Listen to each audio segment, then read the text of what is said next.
লাইফটাকে জটিল বানাবেন না। অল্প কয়েকদিনের দুনিয়া এমনিই কেটে যাবে, এটা ওই দিকে যেন না ঠকি, ওইটা খেয়াল রাখবে। ওইখানে ঠকলে সব শেষ, আমও শেষ, সালাও শেষ।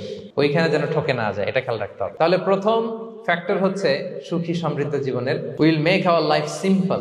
সিম্পলিসিটি ইজ দ্য কি টু হ্যাপিনেস। আপনি লাইফটাকে সিম্পল করবেন, আপনি হ্যাপি হবেন। রাসূল সাল্লাল্লাহু আলাইহি ওয়াসাল্লামের জীবনের দিকে যদি তাকান, দেখবেন তিনি তাই করেছেন।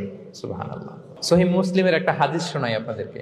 আম্মা জান আয়েশা রাদিয়াল্লাহু তাআলা আনহা বর্ণনা করেন। তিনি বলেন, একদিন সকালবেলা রাসূল সাল্লাল্লাহু আলাইহি ওয়াসাল্লাম আমার বাসায় আসলেন। ফজর নামাজ পড়ে এসে বলতেছে, আয়েশা ফজর নামাজ পড়ে আসছি, ব্রেকফাস্ট করার মতো কিছু আছে ঘরে?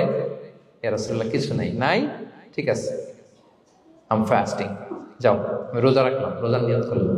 কত ইজি গোয়িং, কত সিম্পল বানিয়েছেন লাইফটা। আচ্ছা, আমরা হলে কি করতাম? একটু মিলাই নিজের সাথে।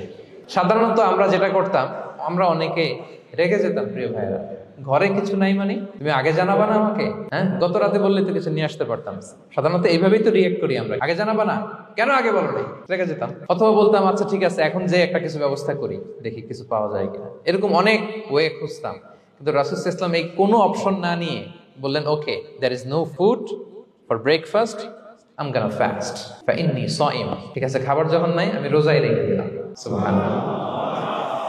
এভাবে তিনি তার লাইফ লিড করেছেন। Make your life simple, you'll be happy. জটিল না করে সহজ করুন, আপনি হ্যাপি হবেন।